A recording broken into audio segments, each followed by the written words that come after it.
Ito, pwede rin to. Yan o. Sakto-sakto po talaga. Yan.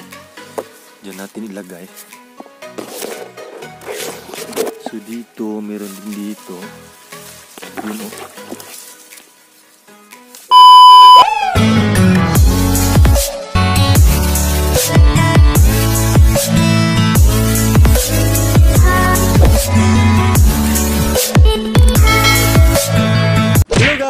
Ayan, nandito po tayo ngayon sa Dragon Fruit Farm kasi mag-harvest po tayo ng mga wild guavas. Kasi ang dami pong wild guavas dito. Harvest tayo tapos piliin natin yung mga hinog. Yan o, nasa likuran ko lang po. Yan. So ano pang hinintay natin? Let's go, may dala po ako ditong nigo. Yan o. Tara. Ayan guys, dito po tayo mag-harvest, no. Ang laki nitong puno na to. Yan. Lagyan natin dito yung ating nigo kasi ipili natin yung mga hinog. Yan. So ito hinog na to. Ito rin. Yan, dalawa. Yan. So dito meron din dito. Ito, pwede na to. Tingnan mo. Very smooth. Ito rin. Smooth din. So dito tayo. So yung iba guys, oh, natagak na yung iba. No? Natagak na. So dito tayo. Ito pwede rin to. Yan o. Sakto-sakto po talaga. Diyan natin ilagay. So dito, meron din dito.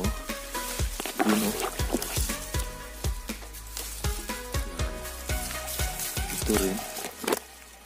Hindi na hilaw. Hilaw po yan.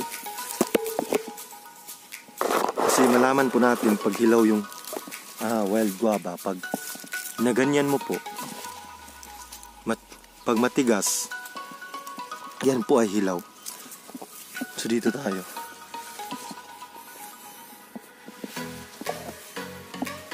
Yan. Yan o, mga hilaw pa yan. Wala rin dyan. Dito tayo guys. Kasi may nakita ako dito kanina. Yun. Yun o. Very smooth na siya. Ito rin. Pwede na rin. Yan. Diba? Dami na. Ang dami-dami na. Ito, pwede rin to. Yan. So, dun. Ilaw yun. Yan o. Ilaw yan. So, ito. Yan. Kaki. Hinog na pala yan. So, dito na side. Yan. Wow.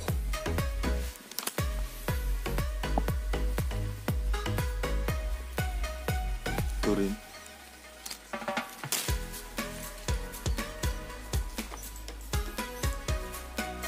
Yan, parang wala. Ayun. Yan.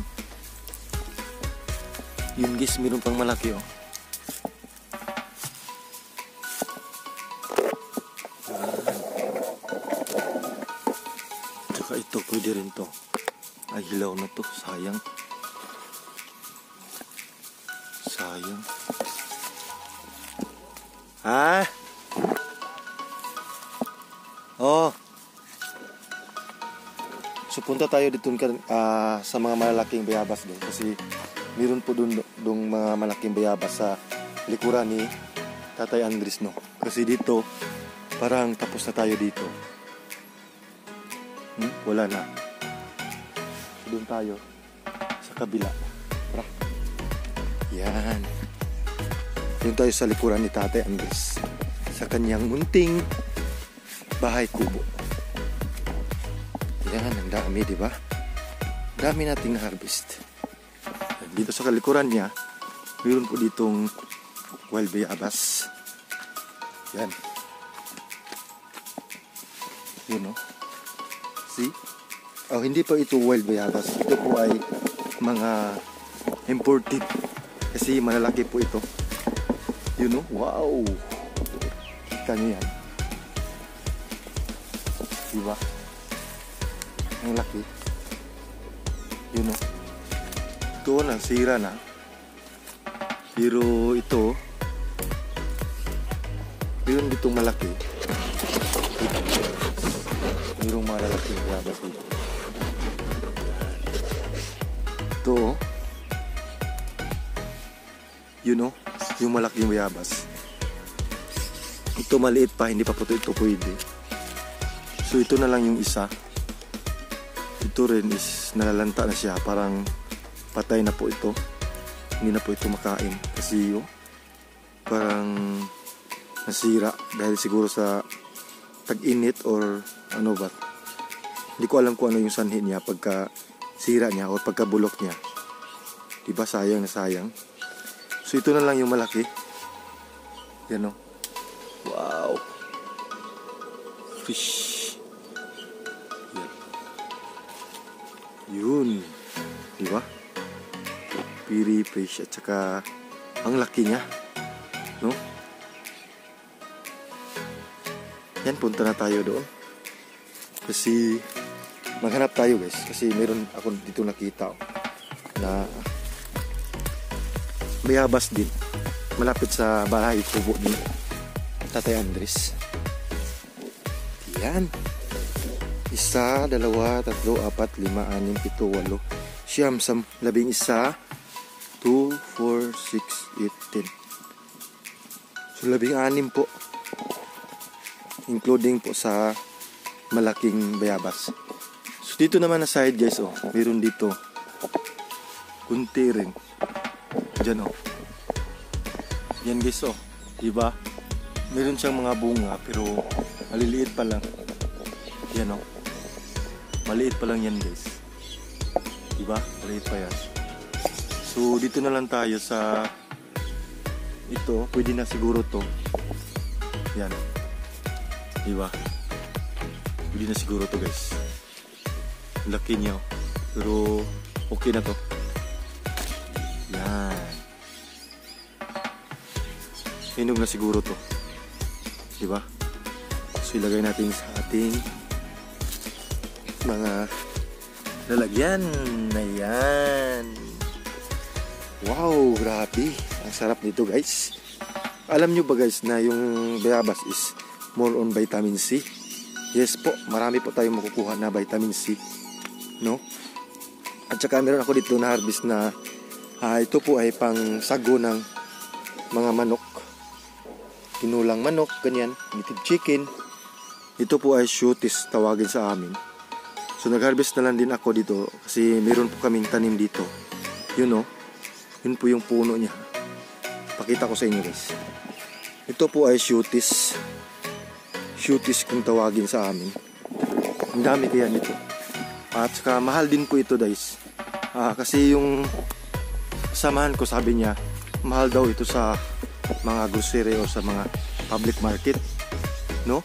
Pag ito ay natapos mo, ang dami po kasi itong proseso para ilagay mo sa ulam. Yun, no? Diba? Yan po yung puno niya. Tsaka dun, oh, meron din dun. Ang dami niyang mga bunga. So soon, pag marami na po kami ma-harvest nito, magpa-process po kami kasi si Nanay Gloria, marunong po si Nanay Gloria gawa nito. Noong una, last year, gumawa si Nanay Gloria nito.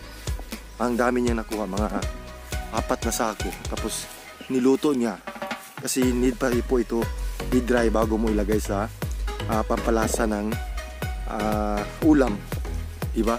Kasi karamihan gumagawa nito is yung mga marunong magluto ng nilagpad, yan, mga manok, Pampakulay po kasi ito itong sweeties. Yan, so maraming salamat din sa panonood. Ito na po yung ating na-harvest na mga guava or bayabas. Fresh from the farm po talaga, no? Yan, so maraming salamat din sa panonood. Keep safe always po and God bless everyone. Thank you. Yan, no? Grabe. Ang sarap nito. Wow. Bye-bye. Paalam po. Yan, umulan na dito. Thank you. Bye-bye.